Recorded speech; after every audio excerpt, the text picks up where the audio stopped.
You know, the other day we were talking about how it sounded like Paramount was moving on from the Kelvin timeline of Star Trek.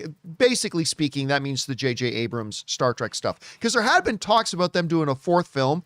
I was looking forward to seeing it, but too many years have passed at this point. And there was a report coming out saying that they were going to do something new. Well, we didn't realize how ready they were to do something new. Because according to a new story in Deadline, a new Star Trek movie is already in the works from Jonathan Goldstein and John Francis Daly. These are the guys who wrote Spider-Man Homecoming.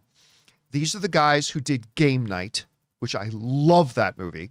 And these are the guys, most importantly, who did the recent Chris Pine Dungeons and Dragons movie, which was wonderful. It completely flopped, but it was great. And nobody gave it a shot, which was always unfortunate. But you know who remembered? Paramount remembered. Anyway, the folks over at Deadline write the following.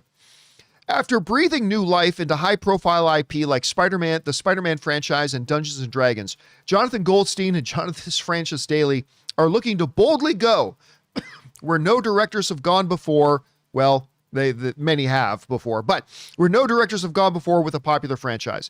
Sources tell Deadline that the duo are coming on to write, produce, and are attached to direct a new original Star Trek film for Paramount. They will produce under the Gold Day banner. Plot details are being kept under wraps for now, but sources say that Goldstein and Daly's film is a completely new take on Star Trek universe and not connected to any previous or current television series, movie, or prior movie development projects.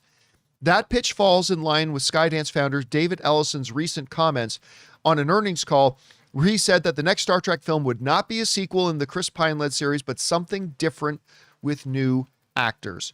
Rob, the part here that really jumps out to me is where it says in the article, it is not connected to any previous or current television series, movie, or prior movie development projects. That tells me a couple of things.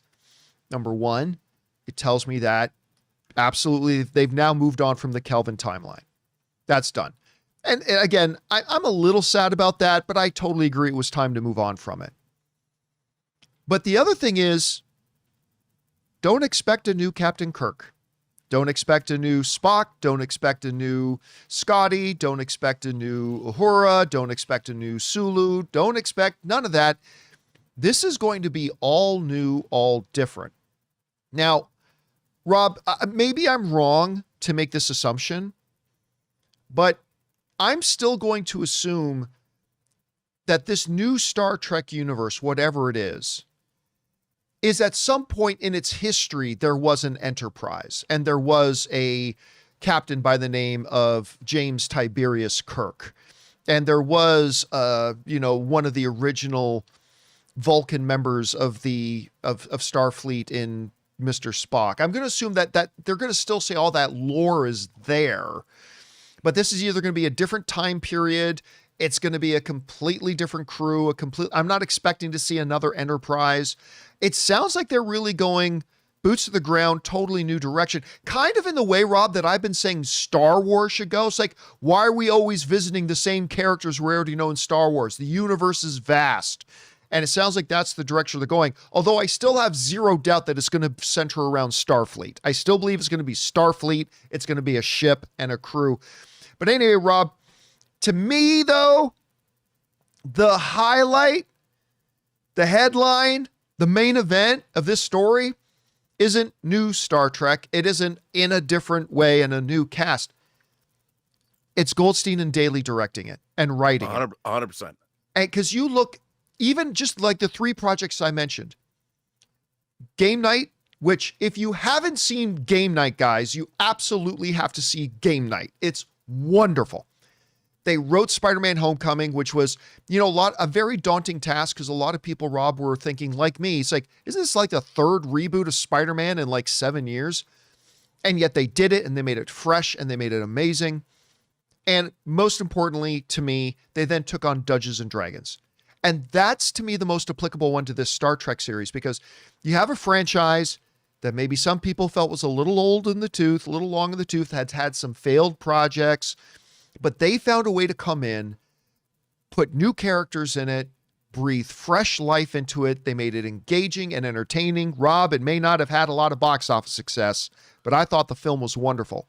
Guys, we want to take a second to thank the sponsor of today's video, Zapier. You know, one of the biggest game changers of the past year has been AI. But let's be real, just talking about AI doesn't actually make your day any more productive. What does make it more productive is finding tools to put AI to work for you. And that's where Zapier comes in. Zapier is the easiest way to take AI and plug it directly into the apps and processes that you're already using every day. No IT bottlenecks, no complexity, just results. For me, it's been about saving time on repetitive stuff so I can focus on the work that matters and I actually enjoy. And it's not just me. Over 3.4 million companies are already using Zapier to streamline everything from sales and marketing to IT and HR. With their AI orchestration platform, you can connect top AI models like ChatGPT or Claude right into the apps you already use. So whether it's automatically enriching leads, coaching your sales team, or even resolving IT tickets, Zapier makes it simple. Guys, join the 3.4 million companies already automating with Zapier and transform how you work with Zapier and AI. Get started for free by visiting zapier.com/Campea. That's zapier.com/Campea.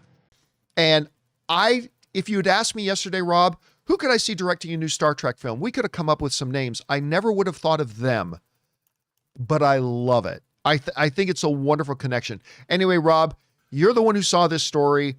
You're the biggest Star Trek fan I know. What is your takeaway on this? You might be surprised. You know, you've heard me talk. I've not been happy with the current state of Star Trek. I love this. If you look at the Dungeons and Dragons movie, you could imagine you could take those characters, put them on a starship, drop them in the Star Trek universe, and they could work together, and you would get the feel of what great Star Trek is all about. It's all about disparate people that are good at their jobs coming together to achieve something great, to be greater than the sum of their parts.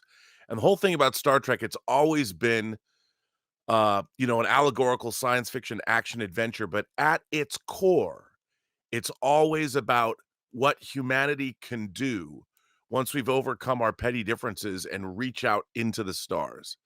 It's inherently optimistic. It's inherently something that should be inspiring, uplifting, dare I say fun, because what does that mean?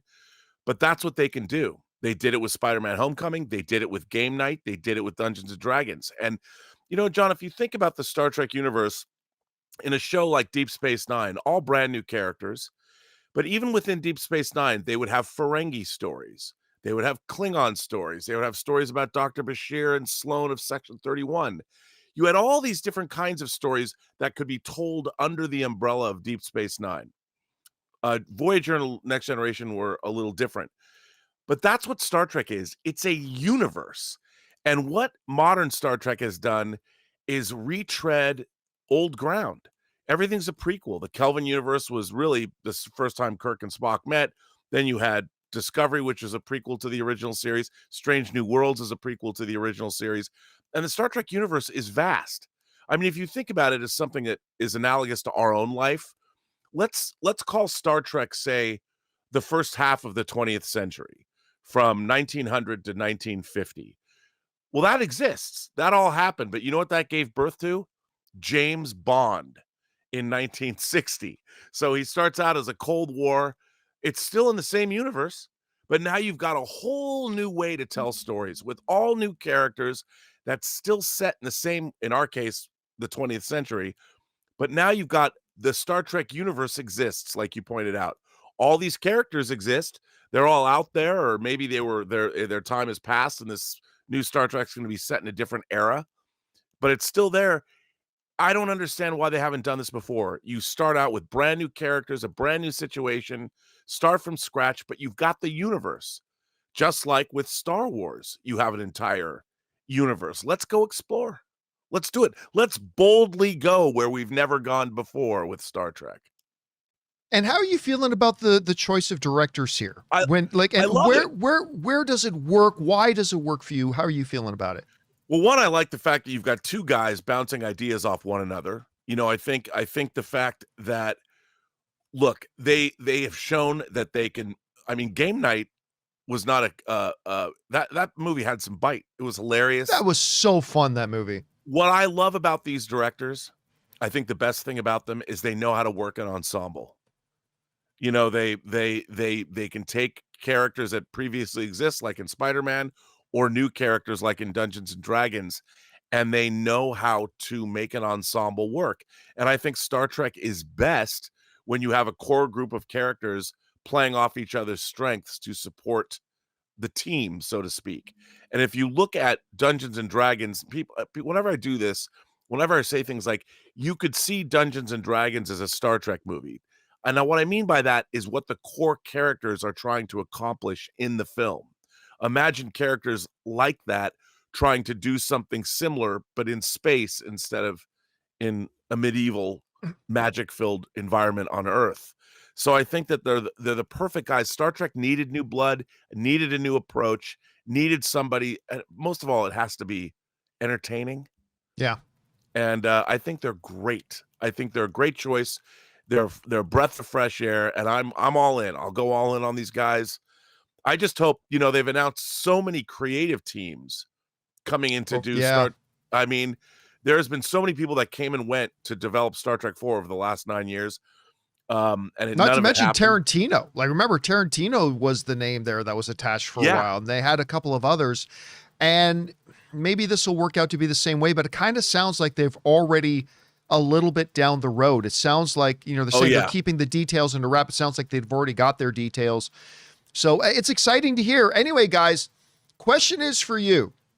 What do you think about this? I think this is kind of exciting. The creative team behind, at least writing Spider-Man Homecoming, that did Game Night, that did the Dungeons and Dragons movie, they're now writing, directing, and producing a new Star Trek film that's going to be all new characters, all new cast. How are you feeling about it? Listen, it could go very badly, but I think this sounds like a great first step. Whatever you guys think, jump down to the comment section below and let us know your thoughts. Hey guys, thanks so much for watching this video. Make sure you like the video, leave a comment, and subscribe to our channel. And don't forget, we have a daily podcast called the John Campea Show podcast, available on Apple Podcasts, Spotify, or your favorite podcasting app of choice. Go and subscribe to it today so it'll be there when you need it.